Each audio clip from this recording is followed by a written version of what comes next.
बात बेबाक में आपका स्वागत है। मैं हूं प्रोफेसर देवेंद्र प्रसाद राय।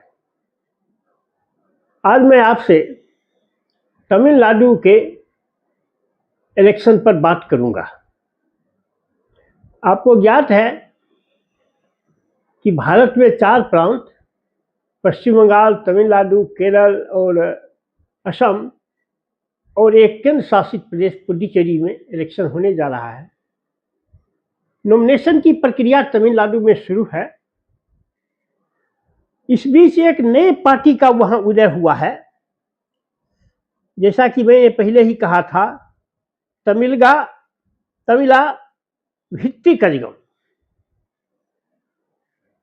टीवी के जिसके कर्ता धर्ता, जिसके प्रधान हैं विजय थलपति, जो वहाँ के प्रसिद्ध एक्टर हैं।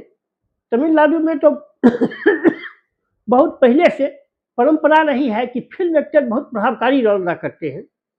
अब यह कितना प्रभावकारी रोल अदा करेंगे यह तो समय बतलाएगा, अभी तो नहीं कहा जा सकता है। वैसे यह खुद दोनों जगहों से खड़े हैं।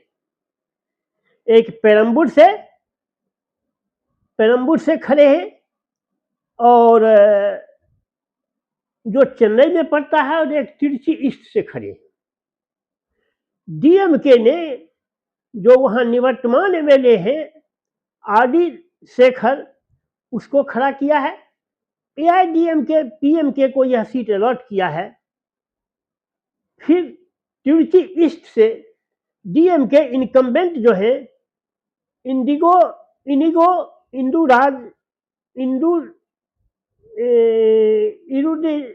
इरुदिया राज, उसको टिकट दिया है। वही वर्तमान में एमएलए भी हैं, पिछले साल वही जीते थे।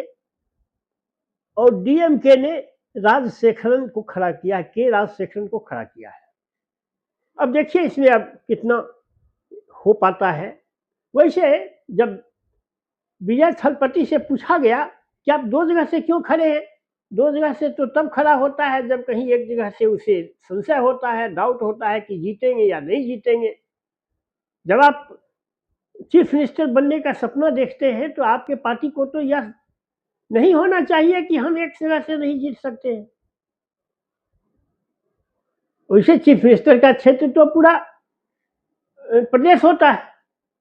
इस पर वह कोई मीडिया से बचे, मीडिया को कोई जवाब नहीं दिया। उनके लोगों ने कुछ बहाना बनाया, लेकिन उन्होंने कोई जवाब इस पर नहीं दिया। अब आइए, अब वहां की जो प्रमुख पार्टी है डीएमके, अब उसने भी अन्य राज्यों की तरफ पिटारा खोल दिया है। जैसा कि मैंने यहाँ बिहार में आपने देखा कि करोड़ों महिला को इलेक्शन के पहले 10,000 रुपए दिए गए। इसी तरह वहां भी पहले तो नहीं दिए हैं, लेकिन वादा कर दिया है कि जितना नॉन इनकम टैक्स पेइंग परिवार है, मतलब जो परिवार इनकम टैक्स नहीं अदा करता है, उसको वह गरीब परिवार मान लिया है, तो उसको 8,000 रुपया होम एप्लियंसेज, बिजनेस करने के लिए नहीं, होम एप्लियंसेज खरीदने के लिए दिया जाएगा। अब होम एप्लियंसेज के लिए दिया जाएगा। 8,000 में कौन होम एप्लियंसेज खरीदेगा? टीवी, फ्रिज, वॉशिंग मशीन, क्या खरीदेगा 8,000 में? इसका जवाब तो वही देंगे। दूसरा, उन्होंने घोषित किया है कि 1,31,00,000 जो महिला है कलेगनर मगलीर उरिमल थोग्गई में जुड़ी हुई, उसको 1,000 से उसका जो मानदेय है वह 2,000 कर दिया जाएगा। ओल्ड एज पेंशन जो है, वृद्धावस्था का पेंशन, यह 1,200 से 2,000 कर दिया जाएगा। फिर लेकिन जैसे पूछा गया, जो इस सब के लिए फंड कहां से आएगा, रिसोर्स कहां से आएगा? जो वर्तमान एक्सपेंडिचर है स्टेट का, गवर्नमेंट के एम्प्लॉई का वेतन प्लस इंफ्रास्ट्रक्चर का विकास, यानी डेवलपमेंट जिसको कहते हैं, जो ये आपदा प्रबंधन, बाढ़ प्रबंधन, इसके बाद भी इतना जो आप देंगे तो इसके लिए रिसोर्स कहाँ से आएगा? तो वही जो पॉलिटिकल पार्टी का हिसाब है, गोल मोल जवाब कि इसका हम इंतजाम करेंगे और हम 16th फाइनेंस कमीशन में अपना जो शेयर हमारा बनता है हम स्टेट से उसको रिलीज कराएंगे। लेकिन क्या इससे इतना बड़ा डिमांड इसका पूरा हो पाएगा? तो इस पर वह कोई गोल मोल जवाब नहीं कहते हैं कि हम उसके लिए फंड मोबिलाइज करेंगे। जैसे यहाँ राजद वाले जो विरोधी दल के जो लोग होते हैं वो जो कहते थे वही वहाँ सत्ताधारी दल का लोग कह रहा है। खैर, लेकिन फिर भी उन्होंने कहा कि हमारा मुख्य जो नारा रहेगा और कैंपेन का जो मुख्य स्लोगन रहेगा वह हम 3 चीजों पर केंद्रित करेंगे। एक, सेंटर स्टेट रिलेशन। वह महसूस करते हैं कि सेंटर अपना बहुत बड़ा ये सभी प्रांतों के साथ समान व्यवहार नहीं करती है।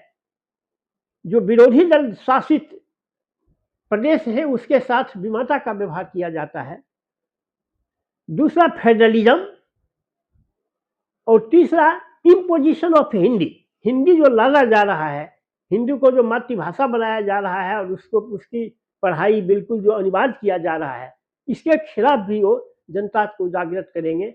मतलब जनता की भावनाओं से, वहाँ तो हिंदी के विरुद्ध पहले से आंदोलन चल रहा है कि हिंदी हम लोग नहीं एक्सेप्ट करेंगे, हम लोगों की मातृभाषा हिंदी नहीं है, हम लोगों की मातृभाषा तमिल है जो हिंदी से डिफरेंट है। और डिफरेंट है भी, जैसे यहाँ है कि भोजपुरी बोलने वाला, मैथिली बोलने वाला, अवधी बोलने वाला, छत्तीसगढ़ी बोलने वाला, बुंदेलखंडी बोलने वाला या राजस्थानी बोलने वाला या पंजाबी बोलने वाला, गुजराती बोलने वाला आसानी से हिंदी समझ लेता है और हिंदी में बोल लेता है वहाँ की आम जनता। इस तरह तमिलनाडु की जो भाषा है उसको न हिंदी वाले ठीक से समझ सकते हैं और तमिलनाडु में जो पढ़ा लिखा आदमी नहीं है वह यहाँ की भाषा को समझ नहीं सकता है। ये दुरूहता है भाषा में। उसी भावनात्मक मुद्दे को डीएमके भुनाने की कोशिश कर रही है।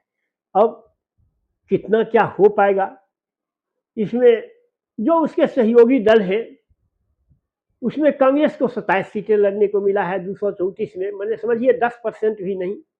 यही कांग्रेस की हैसियत है तमिलनाडु में। कम से कम यही हैसियत ये एमके स्टालिन समझते हैं कांग्रेस की, और वामपंथी पार्टियों का तो कुछ नहीं कहिए। सीपीएम को 5 सीटें दी गई हैं जो बिल्कुल भीख के बराबर है। लेकिन खैर, इलेक्शन हो रहा है, अब यह तो इसमें बताएगा। इधर अन्ना डीएमके के फ्रंट में बहुत कोशिश किए कि विजय थलपति आ जाए, लेकिन नहीं आए। पिछले साल तो ये मात्र 28% रिजल्ट लाए थे, वोट लाए थे, और वह 48% वोट लाया था। लेकिन इस तरह से इनको तो बहुत वोट बढ़ाना होगा। अब देखिए इसमें कितना बढ़ पाता है। एंटी इनकम्बेंसी भी एक फैक्टर होने जा रहा है। अन्ना डीएमके को इसी एंटी इनकम्बेंसी और मोदी के करिश्मा पर भरोसा है। वैसे मोदी जी का या हिंदी हार्टलैंड के किसी नेता का दक्षिण में बहुत प्रभाव नहीं पड़ता है, लेकिन फिर भी कितना प्रभाव पड़ता है यह तो अब आगे आने वाला दिन बताएगा। बस आज के वीडियो में इतना ही। अगर आपको मेरी बात पसंद आए इसे लाइक और सब्सक्राइब करें। Thank you very much.